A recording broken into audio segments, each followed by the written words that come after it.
Şu an için bir beklenti şeyi yok, bir hareketlik yok. Normal işimizi yapıyoruz.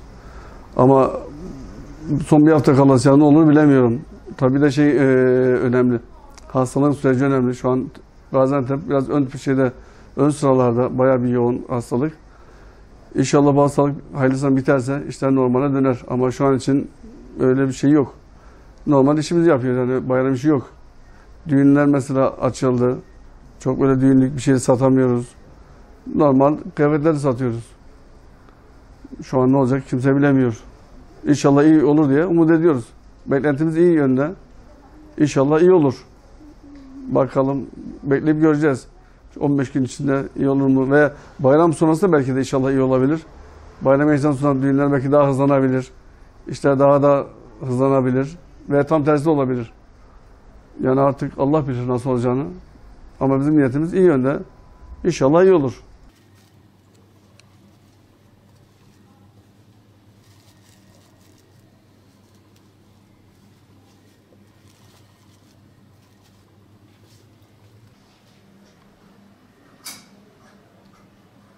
Yani Kurban Bayramı'na göre daha iyi bir şey alıyorduk, verim alıyorduk. Kurban Bayramı'nı çok fazla hani esnaf önemsemiyor. Hani önemsememesi sebebi de işte bu pandemiden dolayı daha çok önemsememeye başladı. Yani Kurban Bayramı'nda çok öyle aman aman bir şey olacağını zannetmiyorum. Çünkü 3 gün kapalı kaldı geçen bayram.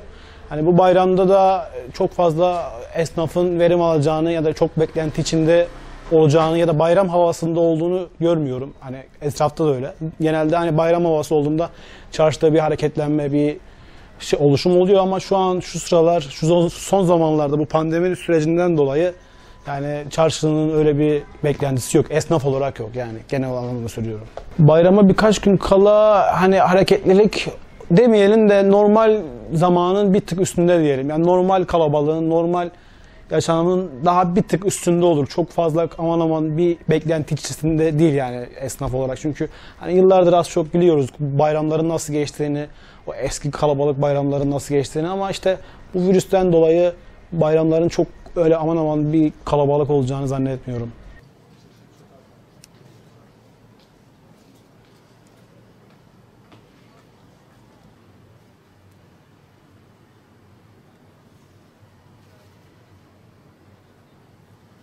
Şimdi biz önce Ramazan bayramından gireyim ben konuya.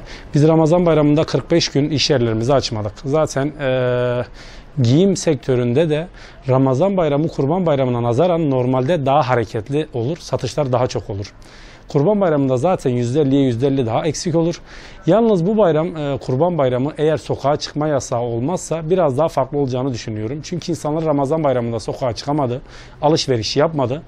Tekrar söyleyeyim, sokağa çıkma yasağı olmazsa muhtemelen işler daha iyi olacak. Ama bayramın birinci günü ya da 2, 3, 4'te sokağa çıkma yasağı olacak derlerse yine bizim işimiz aynı keza hiç açmamışız gibi olmayacak diye düşünüyorum ben. Çünkü insanlar birbirleriyle bayramlaşmaya gidemeyecekler. İnsan da kendi evinde oturduğu yerde niye gitsin kendine yeni bir şeyler alsın ki diye düşünüyorum. Bayrama 2 hafta kaldı. Bir hareketlilik var mı? Yani öyle bir bayram hareketliliği yok. Normal bir gün gibi. Yalnız bundan daha öncesinde hiç iş yoktu. Daha sakindi. Şimdi bayramdan dolayı normal gün işi gibi ufak tefek satış yapmaya başladık. Yalnız bu bayram normal bayram işi de gözükmüyor gibi geliyor bana. Bugüne kadar normal bayram işi olmadı. Bundan sonra nasıl olur bilmiyorum.